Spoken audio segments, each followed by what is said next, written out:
When WeLight sent me the Ninja 300 to test and review, that was my plan. But then after using it for a while, I thought, well, a better video for you would be not only a test and review of the Ninja 300 against itself, but also against the competition, the Colbert CL100. The CL100 is a light that I've been using in my studio since about, well, September of last year. So it's been about 4 months of heavy use, and I've been using it as a studio light right here. So I did the review and I've been using it ever since. It's currently set to 5600 degrees, which is what I have my front studio light set to, and the level of power intensity is at around 55%. Both of these lights, they come in at around $199, although they do come with different parts and attachments.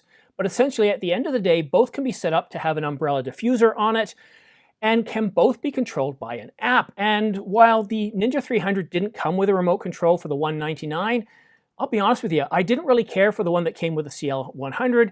I would set it up, I'd sync it, and then I'd be shooting and I'd decide to change it and it had lost sync. So I didn't really care for the remote.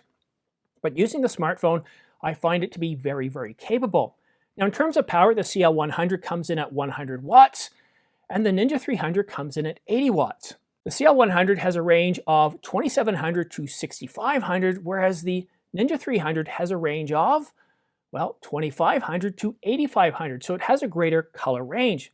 But when it comes to effects, the CL100 has more effects, somewhere right around 30, and the Ninja 300 has around 22 effects. And the app for controlling both really makes life a lot easier once you've set it up, once you've paired it.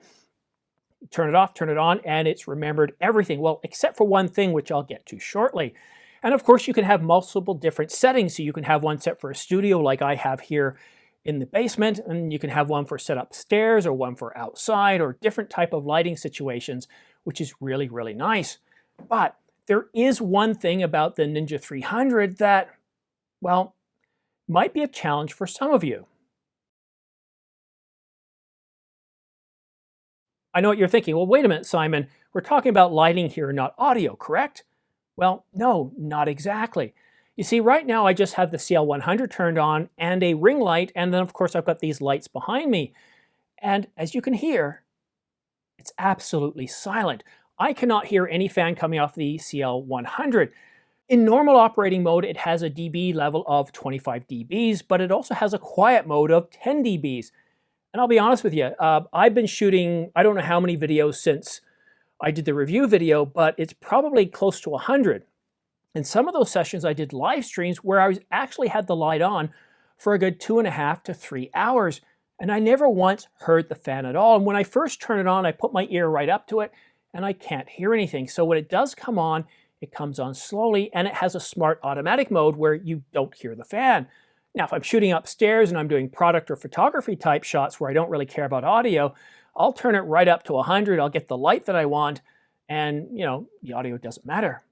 But the Ninja 300, if you're in a studio setting like I am, where all front lights are about 6 feet away from me, which is about 2 meters, you can hear the fan. And when you first turn it on, it defaults to high.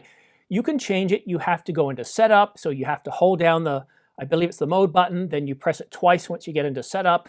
Then you tap the dial button until you get the level you want. And your choices are low, medium, and high. You can't turn it off. Now, if you've been watching some other videos about the Ninja 300, the current version that they have, that they're producing, that they're shipping out, doesn't allow you to turn it off. So when you first turn it on, it defaults to high, and the app, they don't allow you to change the fan speed in the app, and that's kind of annoying. So as soon as you turn it on, you have to change it if you don't want it on high. And here's the situation. So where I'm shooting right now in my studio, there's carpet everywhere, so it helps absorb the sound. I've got insulation behind me, which further absorbs the sound, so I don't really have any audio issues. Both lights are 6 feet away, so I've got the CL100 here, and right now I've got the Ninja 300, and it's turned off, and I'm going to turn it on shortly and test it out for you, showing it, letting you hear how it sounds on high, medium, and low. And I'll turn off the ring light so I don't overexpose this side of my face. But one of the things I find is when I'm shooting in the studio setup, I'm a one-person show, I have a huge checklist of things I want to do. And the fact that when I turn this light on, I have to then go into setup mode, press a couple of buttons, press the dial button a few times, set it to low, it's just more steps that I have to go through. So it's not ideal for me, and especially when they both cost around $199, I find that for the studio setting, for me, it's, well, not ideal. So let's go ahead and turn it on, and I'm going to start it off the test in high mode, which is what it defaults to when it turns on. All right, so it's now on. It's set to 5600, and I've turned the ring light off. So you will notice a slight difference in the lighting, but this is more of an audio test. It's not about calibrating it, because I would go through a whole other test for that. Right now, I just want to test the audio. So it's set on high. Let's listen for a minute. Now for me, it's quite loud, like it's distracting how loud it is. And what I noticed when I first started testing it out is it made me want to talk louder to talk over it. So I found that a little bit annoying. All right, let's try it set to the middle mode or medium. So the same color temperature, only now it's set to medium. Let's have a listen. All right, now let's go ahead and set it to low.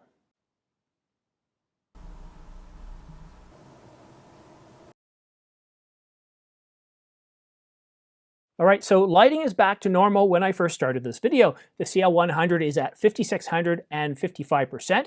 That hasn't changed. I've got the ring light back on at its normal intensity and color, and the Ninja 300 is turned off. Now I want to tell you about my experience, because I did several test edits. I took it upstairs and I started editing on the computer.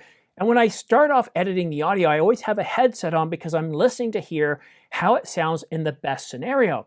If you're watching this on a bus or a plane or someplace where there's a lot of noise, and even if you have headphones on, you might not notice the audio at all coming from the Ninja 300 when shooting in low mode.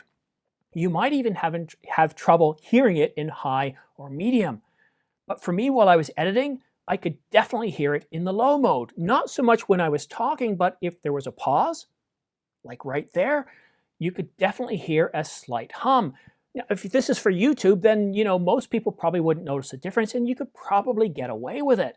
But if you're doing corporate videos or you're doing videos for people where they have a good audio system, you're not going to want that hum. The last thing you want is any hum in the video whatsoever. But high and medium was definitely an issue. But this is for one particular scenario. If you're shooting like me, you're in a studio situation where you want to have quiet, or you might be doing ASMR type work, the Ninja 300 really isn't best for that. Now, if you're shooting outside forever, for example, I wouldn't really worry about it at all, because the ambient noise you get from shooting outside is going to more than drown out the fan noise if it's on low or medium. High, not so much. And again, if you're shooting outside, you're definitely going to up that intensity where you're going to need to be able to put it at either high or medium. But you can probably have it a little bit further away.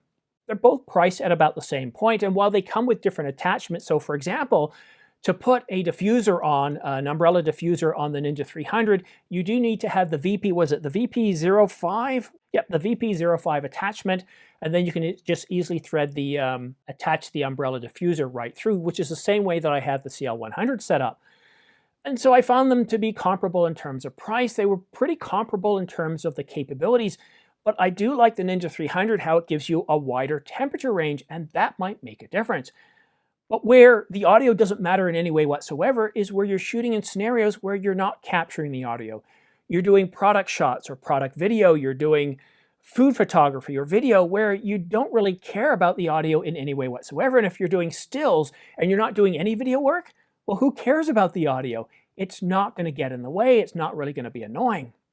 But for studio work, I would go with the CL100 over the Ninja 300 9 times out of 10. Well, pretty well every chance I was given, because it's quiet.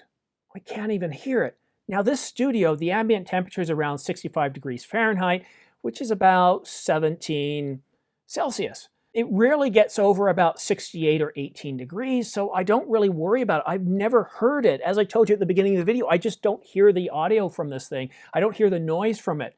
The only time this one does make a lot of noise is when I'm upstairs and I'm doing product shots. And because the lighting is a little different, I'll put this thing all the way up to 100%. And of course the fan, because it's got a smart mode, it'll automatically ramp up the fan to protect the unit. It also is a little bit bigger, and I think it's got an ability to cool it a little quicker.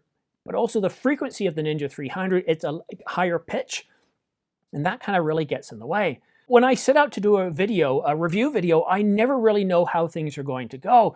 And what I always hope for is I hope for a scenario where I'm going to fall in love with the product and I'm going to be happy about it and I'm going to recommend it to you, because I always find that easier to do.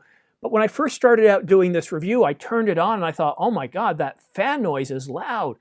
So I figured out a way to turn it down, and I watched some other videos where say you could turn it off, and I thought, well, okay, that sounds a little risky to me, but let's try it out. Well, in the version I have, which is 2.1, you can't turn it off anymore. Now, there are some videos out there which show you how to take it apart and disconnect some wires from the PCB so the fan won't turn on. I don't recommend that. The reason why the company forces it on high is they don't want to put it in a situation where it could burn out, and now they have to replace it. So setting it on high and not being able to turn the fan off should tell you something. The fan is there, and it's important to keeping the product working time after time. But if only they had to put in some sort of automatic or smart mode like the CL100 to be able to operate at 25 dB, which is actually quite low, and in quiet mode to be able to operate at 10 dB, to be able to ramp up as needed. I really kind of fall in love with this, because this is one of those lights where I don't really have to think about it. I don't have to, it's like Angelbird, it's like Final Cut Pro, it's like several technologies that I purchased. They work so well that I just don't think about them. And that's very important to me. I have 1, 2, 7, I have 9 lights that I have to turn on for every video. And sometimes I forget to turn on that one or that one or that one. This one I never forget because it's kind of blaring me right in the eye. I've got multiple points of audio. I've got to make sure I've got the camera set up, that it's framed properly, because I quite often take the R5 off and take it with me in different places, put it back on, and I got to frame it up right. There's so many checklists that I have to do. And of course, is the audio on and recording? I've actually screwed that up too. And believe it or not, the other day, I forgot to turn the Ninja on. And I know what you're thinking. How could you not know the Ninja's not on when you have that big red recording button? No tally light on the R5, but the Ninja more than makes up for that. It just happens sometimes. So this was one of those videos where I was really hoping to say, you know, I think the Ninja 300 is a great light. It's just as good as the CL100. And in certain scenarios, it is. But for those studio situations, I was kind of disappointed, and I was really hoping that I could replace my ring light, put that back upstairs because I stole it from my wife. She does like cosmetic type stuff.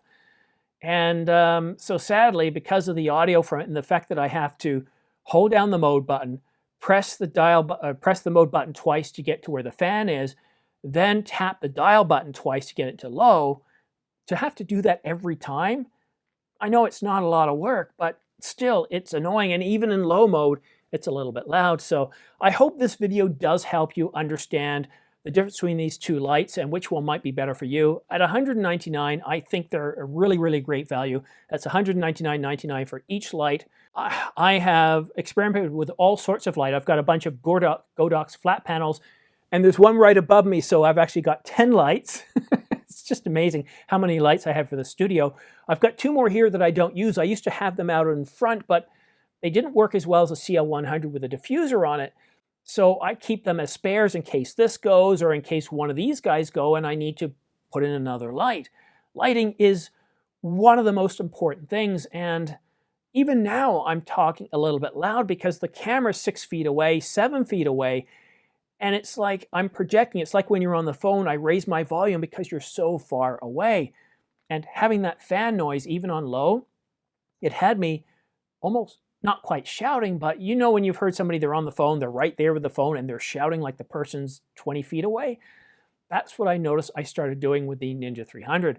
But as far as issues, I didn't have any. It worked as designed. The manual was easy to follow. They have a manual that you can download. I didn't have any operational issues. It was just in that one scenario where I'm shooting in a studio, I found that the fan noise was, well, louder than I expected, loud enough to the point where for studio work, I'd highly recommend the CL100 once again over the Ninja 300. And as an update to my review on that when I did it about 4 months ago, it hasn't caused me any issues. Working in the studio, I've got a program mode set up. And then when I go upstairs, I just adjust things to whatever I need to do for product shots. And the product shots I did at the beginning of this video, again, using that light, it's just very, very flexible and is very easy to operate. The buttons on the Mac make a whole lot of sense. No jumping through hoops to adjust the fan. In fact, it has a fan button there and I've never touched it. That's how ease of use this is. I've never had to worry about fiddling around with the fan. And I hope you can just, in a future update, you can provide some sort of automatic fan feature. That would really, really help. Then we don't have to worry about setting it to low, and is low too low, or should I be setting it at medium? And maybe a fan that doesn't have as high a pitch sound, so when it does come on, it doesn't make as much noise. But that's it for now. Thank you so much for watching. If you have any questions about any of the tests or any of the products in this video, go ahead and drop them in the description down below, and I'll get back to you shortly. Thanks so much for watching. We'll see you again soon.